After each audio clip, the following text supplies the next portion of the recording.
Hello मेरे प्यारे बच्चों, क्या हाल चाल। बढ़िया सब। उम्मीद है मेरे प्यारे रसगुल्ले एकदम मजे में होंगे और तैयारी भी एकदम लाजवाब तरीके से चल रही होगी। प्यारे बच्चों, आज के इस वीडियो में हम हिंदी के पूरे व्याकरण के पोर्शन को बहुत ही सिंपल तरीके से समझने वाले हैं।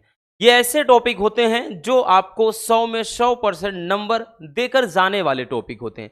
इनमें कुछ क्वेश्चन ऐसे होते हैं कि 10 से 12 क्वेश्चन वही बार बार हर एक टेस्ट में रिपीट होते हैं।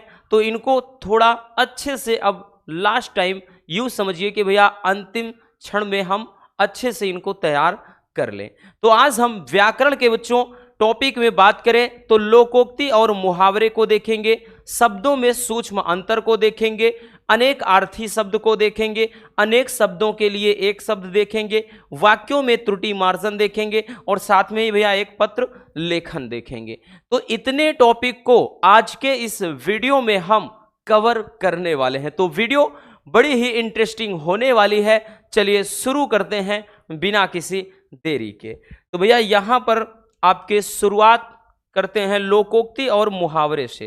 तो बच्चों 4 लोकोक्ति दिया जाएगा, लोकोक्ति और मुहावरे, ठीक 4 दिया जाएगा और उनमें से किसी एक का कहेगा कि अर्थ लिख करके वाक्य प्रयोग कीजिए। किस तरीके से आपको करना है चलिए देखते हैं। तो भाई कुछ इंपॉर्टेंट है हमने यहां पर लिख रखे हैं, बस आपको अब प्रैक्टिस की जरूरत है। नहीं, प्रैक्टिस की जरूरत है और कुछ नहीं करना। ऐसा नहीं कि बस अब आप छापो इधर उधर कुछ करो, नहीं, कुछ नहीं करना। जितनी क्लासेस हैं इन सबको ढंग से एक अच्छे से इत्मीनान से देख लेना, क्लियर हो जाएगा। ठीक, पहला है जैसे ईद का चांद होना, तो बोलेगा भैया कि अर्थ लिख करके वाक्य प्रयोग कीजिए। तो इसका अर्थ क्या हो जाएगा? ईद का चांद होने का मतलब होता है भैया कि बहुत दिनों बाद दिखाई देना। क्या होना बच्चों? बहुत दिनों बाद दिखाई देना। बहुत दिनों के बाद दिखाई देना, ये होता है ईद का चांद। तो भैया अब ये फाइनल तैयारी है। अब यहां पर हम वाक्य प्रयोग भी आपको बता दे रहे हैं कि किस तरह से लिखेंगे बच्चों। तो वाक्य प्रयोग 1-2 में बता दे रहे हैं, फिर इसी हिसाब से आप लिख लीजिएगा। तो वाक्य प्रयोग में यहां पर आपको ये लिखना है, जैसे भी हमने बताया कि बहुत दिनों के बाद दिखाई देना, तो इसका वाक्य प्रयोग करेंगे। तो जैसे जैसे ही महेश ने दिनेश को देखा तो वो उसे कहा कि तुम तो ईद के चांद हो गए हो। ठीक है, तो यहां पर लिखेंगे, ऐसे भी लिख सकते हैं कि रमेश ने दिनेश को काफी दिनों के बाद दिनों के बाद देखते ही कहा देखते ही कहा तुम तो, क्या है भैया, क्या कहा? इधर नहीं दिख रहा है ना। देखते ही कहा तुम तो तुम तो ईद के चांद हो गए हो। ठीक है, यहां पर लिख दे रहे हैं तुम तो ईद के चांद हो गए हो। ठीक है, ये इस तरह से। तो इस तरीके से वाक्य प्रयोग करना होगा आपको। जैसे भैया यहां पे दूसरा दे रखा है अपने पैरों पर खड़ा होना, इसका अर्थ क्या होगा? भाई अर्थ लिख करके ही वाक्य प्रयोग करना होगा, तो भाई 4 होंगे, किसी एक का करना होगा। इसलिए ये टॉपिक ना एकदम आसान होता है। तो अपने पैरों पर खड़ा होने का मतलब है भैया स्वावलंबी होना या आत्मनिर्भर हो जाना। ठीक है क्या होना? स्वावलंबी होना। स्वावलंबी होना, ठीक है। स्वावलंबी होने का मतलब होता है भैया कि आत्मनिर्भर हो जाना। ठीक, तो जैसे यहां पे वाक्य प्रयोग में करेंगे तो वाक्य प्रयोग किस तरह से बना सकते हैं? तो यहां पर यही कि भैया लिख सकते हैं कि आज के समय में लड़कों की शादी तब तक नहीं करनी चाहिए जब तक कि वो अपने पैरों पर ना खड़ा हो जाए। तो यहां पर लिख देंगे जैसे कि आज के समय में लड़कों की शादी तब तक नहीं करनी चाहिए, नहीं करनी चाहिए, तब तक नहीं करनी चाहिए जब तक वह अपने पैरों पर खड़ा ना हो, इस तरह से। तो ये भी अब आप समझ चुके होंगे कि किस तरह से वाक्य प्रयोग करना है बबुआ। अगला जैसे है भैया कि अपना उल्लू सीधा करना, इसका अर्थ क्या हो जाएगा? देखिए सबसे ज्यादा जरूरी अर्थ होता है। अगर आप अर्थ जान गए भैया तब तो वाक्य प्रयोग आप डेफिनेटली कर सकते हो। तो अपने मतलब अपना उल्लू सीधा करने का मतलब है अपना काम निकालना या अपना मतलब निकालना, अपना काम निकालना। ठीक है, अब इसका वाक्य प्रयोग अगर करेंगे तो इसका यही हो जाएगा कि आज के टाइम पर लोग अपना ही उल्लू सीधा करने में लगे हुए हैं। ठीक है, तो सब अपने भाई अपने से ही मतलब रखते हैं। नेक्स्ट है कि पानी पानी होना। पानी पानी होने का मतलब क्या होता है भैया? लज्जित होना या शर्मिंदगी महसूस करना। ठीक है, कि सैया ने ऐसे देखा मैं पानी पानी हो गई। तो याद रखना भैया, तो यहां पे क्या हो जाता है? लज्जित होना, लज्जित होना। ठीक है, पानी पानी होने का मतलब लज्जित हो जाना। जैसे ही भाई लिख सकते हैं कि जैसे ही सुधा ने अपने भाई रमेश को देखा, मतलब जैसे इस तरह से कि एक जैसे मतलब इस तरह से नहीं, थोड़ा लंबा हो जाएगा। पानी पानी होने का हमने बताया कि लज्जित हो जाना, कि महेश ने सुरेश को चोरी करते हुए पकड़ लिया और जैसे ही उसने देखा वो पानी पानी हो गया, इस तरह से। या फिर भी रमेश ने अपनी बहन को किसी लड़के के साथ देख लिया और जैसे ही उसकी बहन ने रमेश को देखा वो लज्जा मतलब अर्थात वो शर्म से क्या हो गई? पानी पानी हो गई। तो आई बात समझ में कि भैया पानी पानी होने का मतलब होता है लज्जित हो जाना या शर्मिंदा होना। हाथ कंगन को आरसी क्या, इसका क्या अर्थ होगा? हाथ कंगन को आरसी क्या का मतलब होता है भैया प्रत्यक्ष को प्रमाण की आवश्यकता नहीं, प्रत्यक्ष को प्रमाण की आवश्यकता नहीं। ठीक, जैसे दिनेश ने जैसे महेश को चोरी करते हुए पकड़ लिया। अब यहां पर वही बात हो गई कि भैया हाथ कंगन को आरसी क्या, अर्थात अब जब वो प्रत्यक्ष रूप से उसने देख लिया है तो अब प्रमाण की क्या जरूरत है। तो इस तरीके से भैया अर्थ बहुत ज्यादा जरूरी होता है।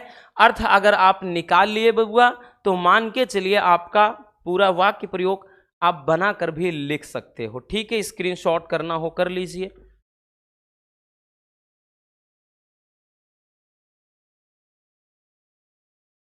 हो गया ना? वैसे करने की जरूरत नहीं है, फिर भी हम बोल दे रहे हैं, कर लीजिए। चलिए अगला देखते हैं भैया, और कुछ भी है यहाँ पे आपके, कुछ और एग्जाम्पल देख लेते हैं। ये सारे मतलब रिपीटेड हैं, बार बार आए हुए हैं, इतना याद रखना। सावन हरे न भादो सूखे, इसका अर्थ क्या होगा बच्चों? सावन हरे न भादो सूखे, सदैव एक जैसा रहना। क्या होता है भैया? सदैव एक जैसा रहना, एक जैसे रहना या एक जैसा रहना। मतलब यहां पे इस तरह से लिख सकते हैं कि जो महान पुरुष होते हैं उनके लिए सावन ना सावन हरा होता है ना भादो सूखा होता है। मतलब चाहे सुख है चाहे दुख है वो सदैव एक जैसे रहते हैं, ना तो सुख में बहुत ज्यादा मगन होंगे ना दुख में बहुत ज्यादा विचलित होंगे। तो भैया यहां पर आप लिख सकते हैं, ये बहुत ज्यादा पूछा जाता है तो यहां पर हम लिख दे रहे हैं भैया वाक्य प्रयोग। तो वाक्य प्रयोग में यही पर लिखेंगे कि महान व्यक्ति के लिए ना सावन हरा होता है ना भादो सूखा होता है, सूखा होता है। इसका मतलब भैया चाहे सुख है चाहे दुख वो हमेशा एक जैसे, ऑल टाइम सदैव एक जैसे रहेंगे। अगला है कि हाथ पीले करना, इसका अर्थ क्या होगा भैया? हाथ पीले करने का मतलब होता है बच्चों विवाह करना। क्या करना भैया, विवाह करना। ठीक है, तो अब लिख सकते हैं कि भैया जैसे ही क्या है, रमा की उम्र विवाह के लायक हुई तो उसके पिता ने कहा कि अब इसके हाथ पीले कर देने चाहिए। बस हो गया, आप कुछ भी लिख सकते हैं बच्चों। नेक्स्ट है मक्खन लगाना। अब मक्खन लगाने का मतलब क्या होता है, मक्खन लगाने का मतलब है चापलूसी करना, चापलूसी करना, चापलूसी करना भैया, मक्खन लगाना। जैसे दिनेश को राम से एक किताब चाहिए थी, इसलिए दिनेश ने राम के मक्खन लगाए, अर्थात वो ज्यादा मस्का पालिश जो कहते हैं ना, लगाने लगा। ठीक है। नेक्स्ट अगला है जैसी करनी वैसी भरनी। इसका भैया अर्थ क्या हो जाएगा, इसका अर्थ क्या होगा, जैसी करनी वैसी भरनी का मतलब जो जैसा करता है वैसा पाता है, अर्थात कार्य के अनुसार परिणाम मिलना, मिलना। ठीक है, जैसे भाई यहां पे लिख देंगे कि राहुल ने राम से कहा, या राहुल ने दिनेश से कहा अगर तुम चोरी करोगे तो जेल जाओगे, अर्थात जैसी करनी वैसी भरनी। लिख देंगे, कुछ भी लिख दिए ना बच्चों, ये बड़ा आसान होता है। नेक्स्ट है दाल में काला होना। इसका अर्थ क्या होता है भैया, कि संदेह होना, संदेह होना। ठीक है, दाल में काला हो जाना, दाल में काला होने का मतलब क्या है, संदेह होना, किसी पर शक हो जाना, शंका करना, वो होता है दाल में काला होना। ठीक है, तो इस तरीके से भैया आपके जो लोकोक्ति या मुहावरे वाले क्वेश्चन पूछे जाएंगे। चलिए भैया आगे देखते हैं। अब ये जो है ना, ये बड़ा लाजवाब टॉपिक होता है। ये टॉपिक लाजवाब होता है कि शब्दों में सूक्ष्म अंतर, या जिसको शब्द युग्म बोला जाता है। जैसे कह रहा है कि अविराम अभिराम, तो सही शब्द का चयन करके आपको ये लिखना होगा। अविराम अभिराम का इनका भैया क्या अर्थ होगा, तो लगातार और रुचिकर, बिना रोक के और सुंदर, लगातार और आकर्षक, सुंदर और आकर्षक। अब देखिए भैया, अविराम का मतलब बिना विराम के, यानी बिना किसी रुकावट के, और अभिराम का मतलब सुंदर होता है, तो बिना किसी रुकावट के और सुंदर किसमें है, तो आपको ये दूसरे वाले विकल्प में दिखाई दे रहा है। ठीक है, चलिए नेक्स्ट है अंश और अंशु। अंश का मतलब होता है हिस्सा या फिर भाग। ठीक है, तो यहां पर विकल्प पहले देख लेते हैं। अंश और मतलब भाग और सूर्य, सूर्य और भाग, भाग और किरण, भाग और वरुण। तो इस वाले का अंश का मतलब होता है हिस्सा, भाग, और इस वाले अंशु का मतलब होता है किरण। तो भाग और किरण कहां पर है, सूर्य और भाग है, भाग और सूर्य, भाग और वरुण, भाग और किरण। ये आपका गा वाला जो होगा सही विकल्प हो जाएगा। तो ये काम की चीज है, तो इनको स्क्रीनशॉट जरूर कर लीजिए भैया।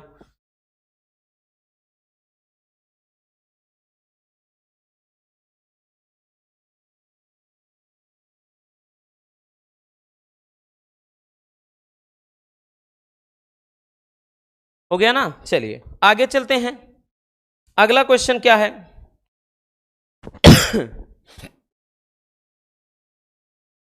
देखिए अगला आपका है कि अंश और अंश दोनों, हालांकि अंश ही हैं, लेकिन इनका लिखावट अगर देखिए थोड़ा अंतर है।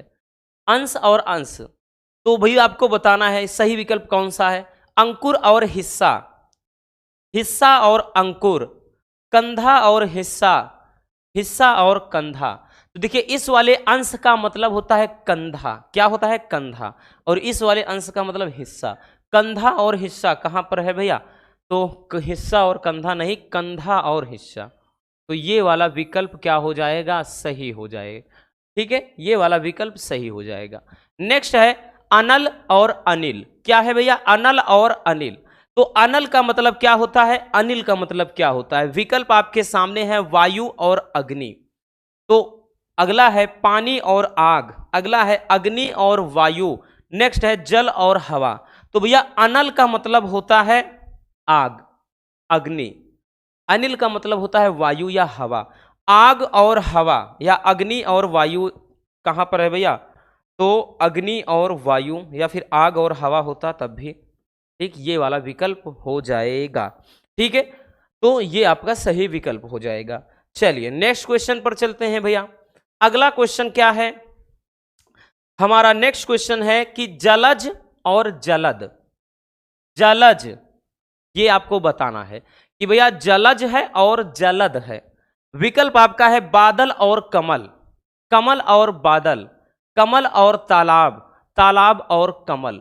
ठीक है, तो भैया जलज, जलज का मतलब होता है कमल और जलद का मतलब होता है बादल। तो भैया कमल और बादल, ठीक है, कहां है? कमल और बादल, ये वाला विकल्प सही हो जाएगा। ठीक है, नेक्स्ट कपाट, सॉरी कपट और कपाट है। क्या है भैया? कपट और कपाट है। तो कपट और कपाट का आपको बताना है। विकल्प है कप और प्लेट, किवाड़ और खिड़की, धोखा और दरवाजा, पर्दा और किवाड़। तो भैया इस वाले कपट का मतलब होता है धोखाधड़ी और ये कपाट का मतलब किवाड़ होता है, दरवाजा होता है। तो धोखा और किवाड़ या धोखा और दरवाजा कहाँ है?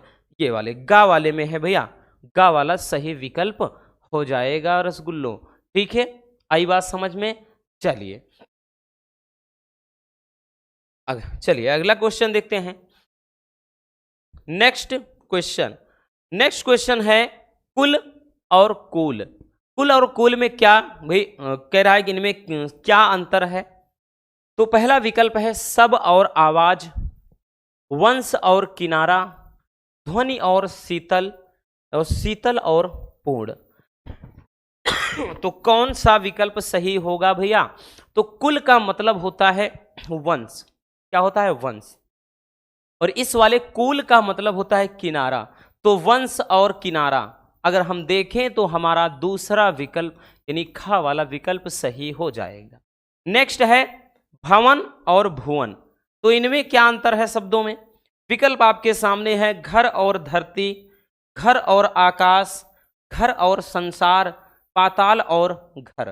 तो भैया भवन का मतलब होता है घर, भुवन का मतलब संसार। तो घर और संसार कहाँ पर है? ये गा वाले विकल्प में है। तो भवन मतलब सॉरी भवन और भुवन में क्या हो जाएगा? घर और संसार हो जाएगा। एक मिनट भैया थोड़ा पानी पी लें।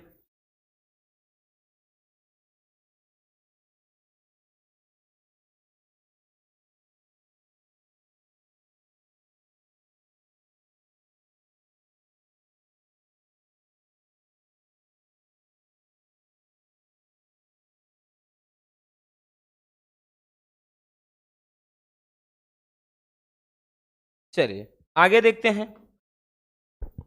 अब देखेंगे अनेकार्थी, और ये बच्चों को बहुत ज्यादा परेशान करता है। अनेकार्थी में बहुत सारे स्टूडेंट बोल रहे थे सर हमने बहुत ज्यादा तैयार किया है, और तैयार करते भी हैं लेकिन भूल जाते हैं। नहीं भूलेंगे बच्चों, कुछ आपके गिने चुने से हैं, इनमें भी 3 या 4 देगा और किसी एक के कहेगा 2 अर्थ लिखिए। ठीक है, तो हम तो आपके सामने बहुत सारे लाए हैं ताकि इन्हीं में से एकदम श्योर है 100% डेफिनेटली पूछेगा। ठीक, इसमें कोई दो राय नहीं है भैया।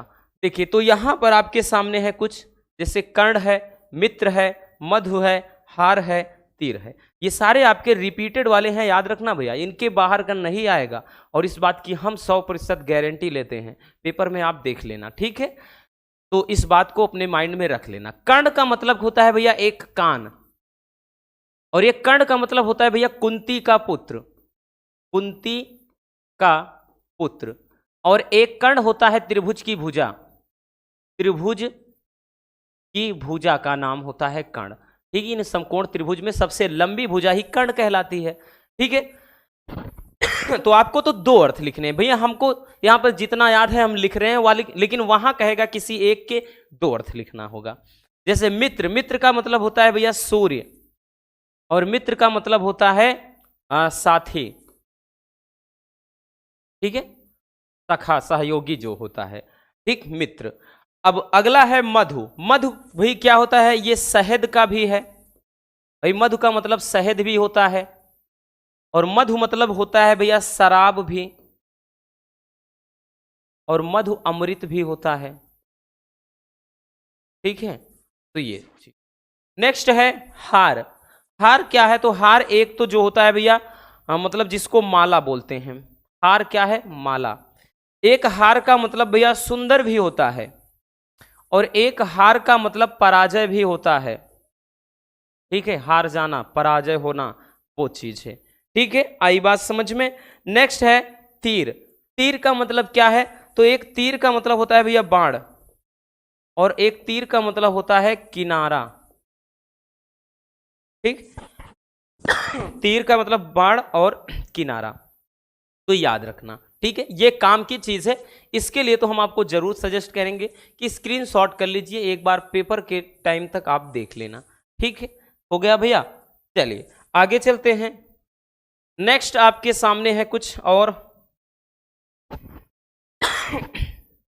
विधि, और भी आपके सामने की विधि, चपला, पयोधर, माधव, फल, अली।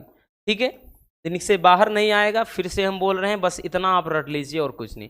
विधि का मतलब होता है भैया एक कानून होता है, और एक विधि का मतलब तरीका होता है या ढंग होता है, और एक विधि का मतलब ब्रह्मा जी।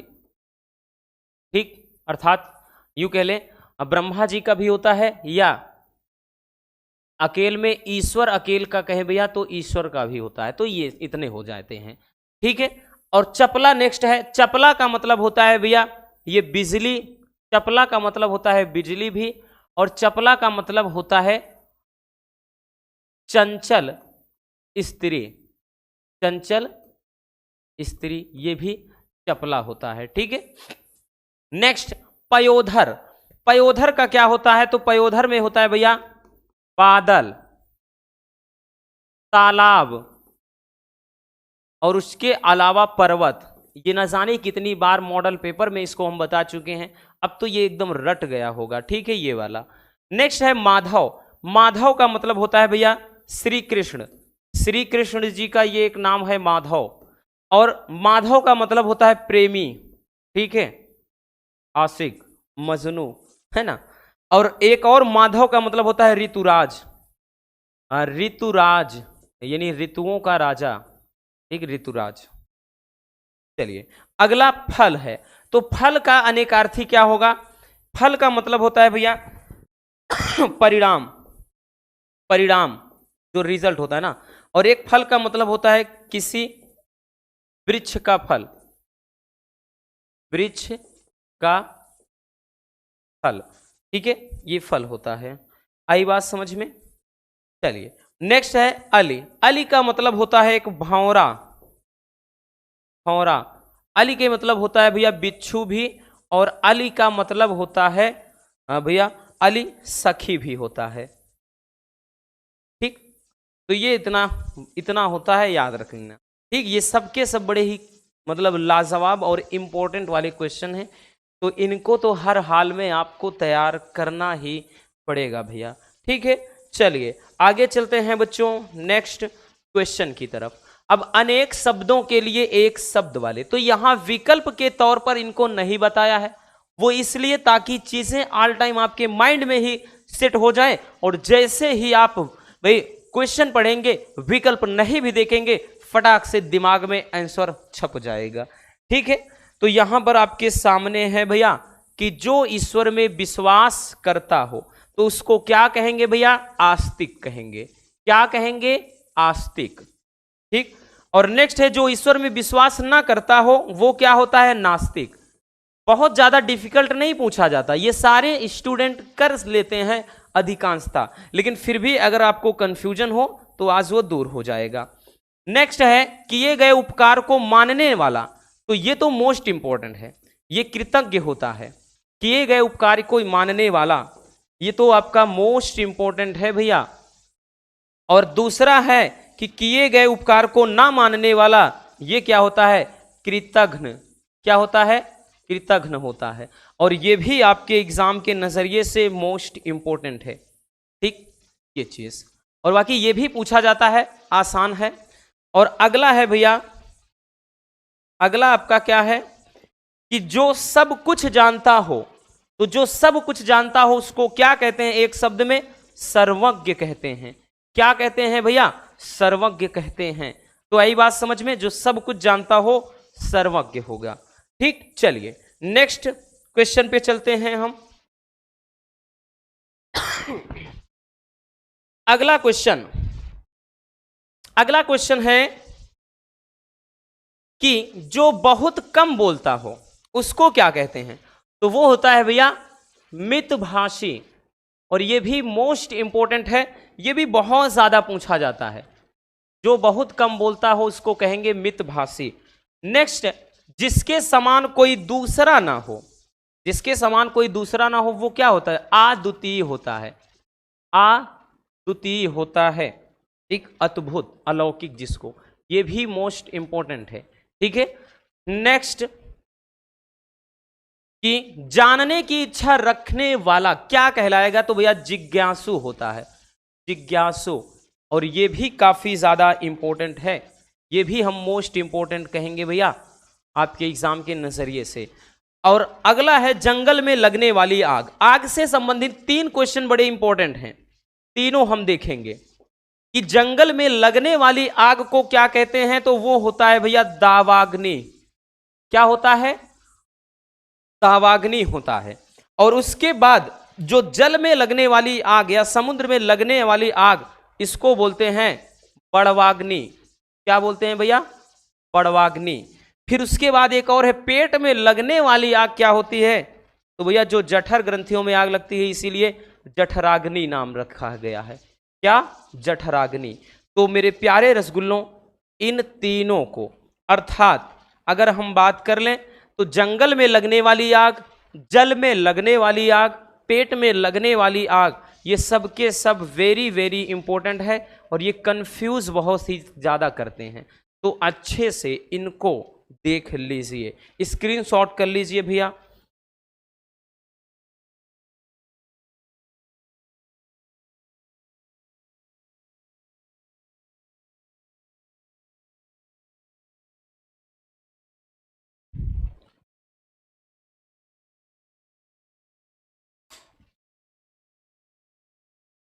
हो गया ना? चलिए आगे चलते हैं। नेक्स्ट है कि जिसका कोई अंत ना हो वो क्या होगा? जिसका कोई अंत ना हो उसे क्या कहेंगे भैया? तो वो तो होता है अनंत। हर कोई जानता है, जबकि इंपॉर्टेंट है। ठीक, ये कठिन होते नहीं हैं। नेक्स्ट, जो जीता ना जा सके भैया उसको क्या कहेंगे? तो उसको कहेंगे बच्चों अजेय। क्या बोलेंगे भैया? अजेय कहेंगे। अगला, कि जिसके हृदय में ममता ना हो उसको क्या बोलेंगे? तो निर्मम बोलेंगे। क्या भैया? निर्मम। निर्मम, जिसके अंदर कोई ममता ना हो हृदय में, वो निर्मम होता है। ठीक है। अगला, जो बूढ़ा ना हो वो अजर होता है, और जो कभी ना मरे अमर होता है। तो जो बूढ़ा ना हो अजर। ठीक। और अगला, रात्रि में विचरण करने वाला या रात के समय चलने वाला क्या कहलाता है? तो भैया वो होता है निशाचर होता है। ठीक है। और जो जल थल में दोनों में हो उभयचर होता है। ठीक, याद रखना। वो भी जिसके पास कुछ ना हो उसे कहते हैं आकिंचन। क्या कहते हैं? आकिंचन। तो इनमें अगर हम बात कर लें, ये वाला मोस्ट इंपॉर्टेंट है। साथ में भैया जो बूढ़ा ना हो, ये भी मोस्ट इंपॉर्टेंट है। और यहां पर जिसे जीता ना जा सके, और ये जिसके मन मतलब हृदय में कोई ममता ना हो। ठीक है। और ये भी मोस्ट इंपॉर्टेंट है। ये सब रिपीटेड क्वेश्चन है, 3-3 4-4 सेट में हूबहू छाप देता है। ठीक है, याद रखना भैया इनको भी।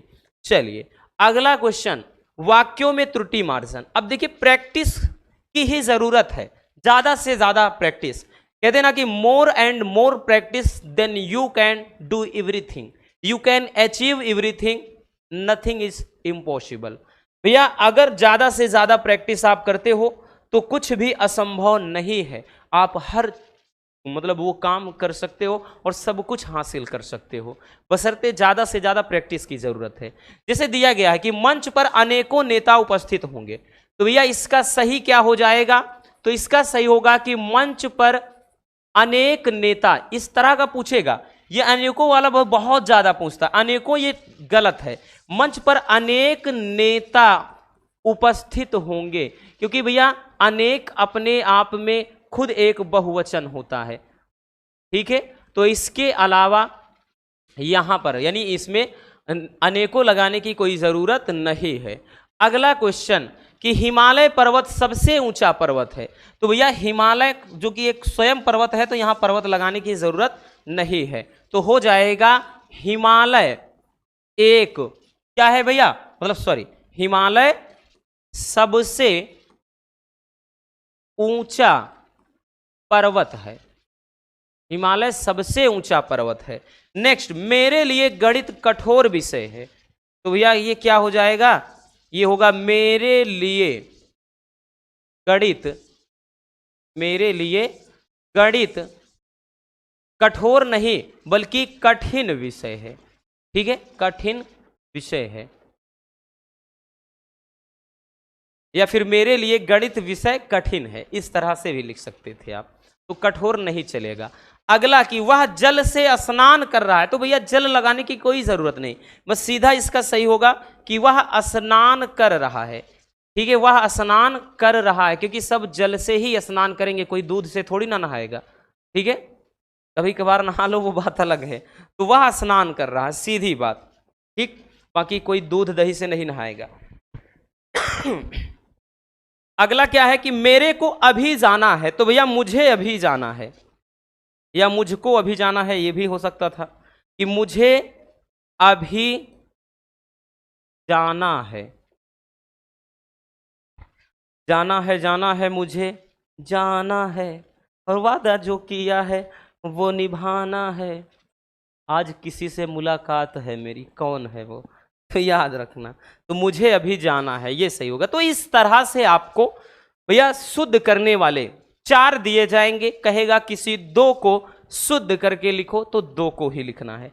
और भी आपके हैं यहां पर एग्जांपल्स भैया, जैसे कि सूर्य पूर्व में निकलता था, तो क्या अब नहीं निकलता, क्या अब बंद हो गया है निकलना, नहीं भैया, तो यहां था थोड़ी ना होगा, सूर्य पूर्व अर्थात पूरब में, ठीक, पूर्व में निकलता है, ये होगा ना भैया, निकलता है। अगला, महादेवी वर्मा विद्वान कवियत्री थी, तो यहां पर क्या होगा, इस ये भाई बहुत इंपॉर्टेंट है, महादेवी वर्मा, तो भैया यहां विद्वान नहीं चलता है, इसमें विदुषी चलता है, विदुषी कवियत्री होगा। ठीक है, कवित्री थी, ये सही होगा, कवित्री भी गलत है और यहां विद्वान नहीं, विदुषी चलता है। अध्यापक कक्षा में पढ़ा रहा है, तो भैया यहां पर क्या हो जाएगा, अध्यापक कक्षा में पढ़ा रहे हैं, ये सही होगा। ठीक, पढ़ा रहा है नहीं, पढ़ा रहे हैं। नेक्स्ट आपका कि अनेक लोगों ने, मतलब अनेकों लोगों ने गंगा में स्नान किया, तो बताया ना कि अनेक अपने आप में खुद एक बहुवचन है, तो अनेक लोगों ने, अनेक लोगों ने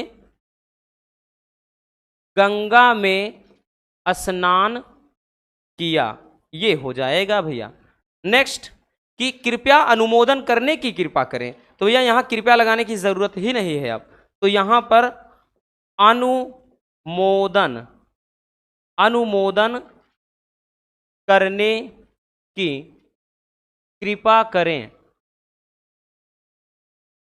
अनुमोदन करने की कृपा करें, तो इस तरीके से अपने को लिखना होगा। तो इस अब तो समझ में आ गया होगा कि भैया शुद्ध का मतलब कि थोड़ी थोड़ी गलतियां होगी, अब इसमें लिंग विभक्ति वचन कारक कुछ भी कर्ता कर्म कुछ भी हो सकता है गलती, तो आपको सुधारना होगा बच्चों, याद रखना। चलिए नेक्स्ट देख लेते हैं भैया, आपका एक बहुत ही ज्यादा या फिर यूं कह ले कि लगातार पूछा जाने वाला एक टॉपिक, जिसपे हम देखेंगे पत्र लेखन।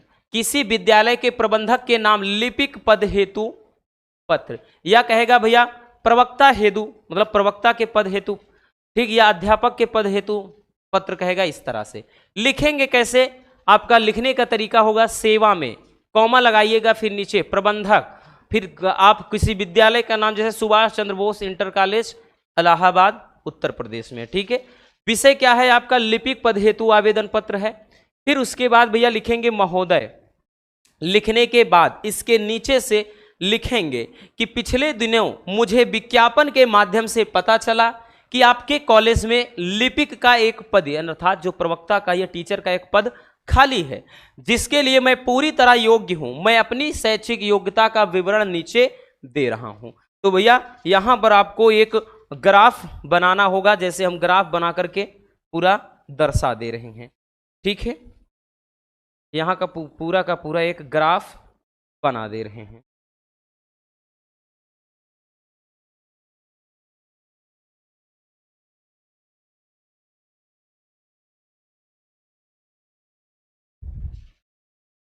जैसे तो यहां पर भैया सन लिख दे रहे हैं।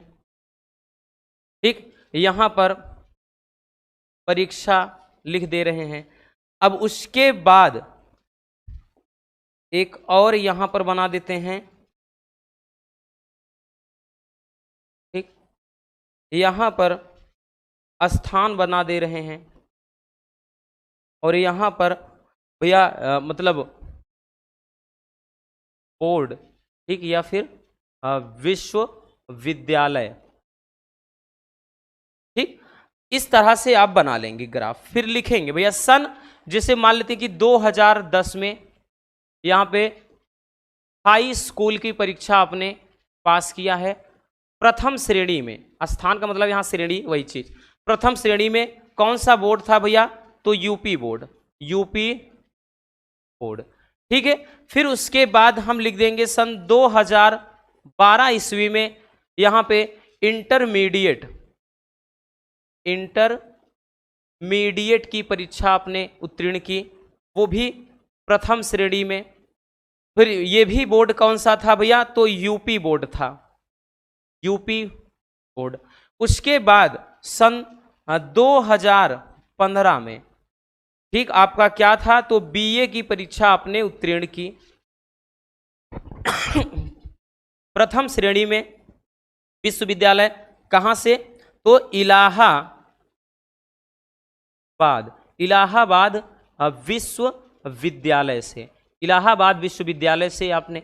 इसके अलावा अब जहां पे ग्राफ भैया 3 ही है जगह, इसके नीचे भी आप लिखना चाहते थे तो आप एमए की परीक्षा लिख सकते थे, तो वो भी आप दर्शा सकते थे। ठीक, बाकी 3 भी लिख देंगे, बहुत है, ज्यादा कोई जरूरत है नहीं।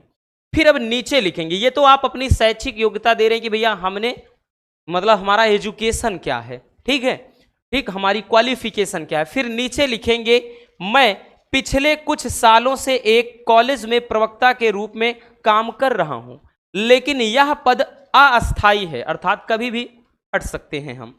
अतः आपसे मेरी विनती है कि मेरी शैक्षिक योग्यताओं पर विचार करते हुए मुझे यह अवसर प्रदान करने की कृपा करें। मैं पूरी, यहाँ पे ईमानदारी है तो ढका हुआ है, समझ लेना, मैं पूरी ईमानदारी से काम करूंगा। फिर नीचे भवदीय का खा गा कर देंगे भैया। ठीक है, का खा गा कर देंगे और इस साइड नीचे पर, यहां पर इस साइड भैया दिनांक लिख देंगे आप। ठीक है, इस साइड दिनांक लिख करके नीचे आप कोई डेट मेंशन कर देंगे। ठीक, तो ये भाई आप इस तरीके से लिखेंगे तो आपको टोटल 6 नंबर मिल जाएंगे, क्योंकि ये टॉपिक 6 नंबर में पूछा जाता है। तो एक तो लिपिक या प्रवक्ता पद हेतु रहेगा, या अथवा में भाई सफाई हेतु पूछ लेगा, मोहल्ले की सफाई हेतु नगर निगम अधिकारी को या स्वास्थ्य विभाग को, या फिर ये नहीं पूछेगा तो भाई प्रधानाचार्य से खेल कूद की सामग्री या फिर वार्षिक खेल उत्सव के आयोजन के लिए पूछेगा। ठीक, तो कई तरह के टॉपिक हैं, बट ज्यादा आपका क्या है, जैसे या तो पूछ लेगा कि बैंक में भैया बैंक से ऋण प्राप्ति हेतु आवेदन पत्र, यानी बैंक के प्रबंधक को। ठीक, तो इसको स्क्रीनशॉट कर लीजिए। हो गया भैया। तो बस आज के इस वीडियो में इतना ही। उम्मीद है मेरे प्यारे रसगुल्लों को आज के ये टॉपिक अच्छे से समझ में आ गए होंगे। अगर वीडियो पसंद आई हो तो प्यार से लाइक जरूर कर देना, और नए हैं तो चैनल को सब्सक्राइब जरूर कर लीजिए, और जल्द ही अपने यूट्यूब फैमिली को 1 मिलियन तक पहुंचा दीजिए। मिलते हैं किसी और शानदार टॉपिक के साथ। Love you, bye bye, take care. और हाँ, एक प्यारा सा कमेंट बॉक्स में छोड़ दीजिएगा।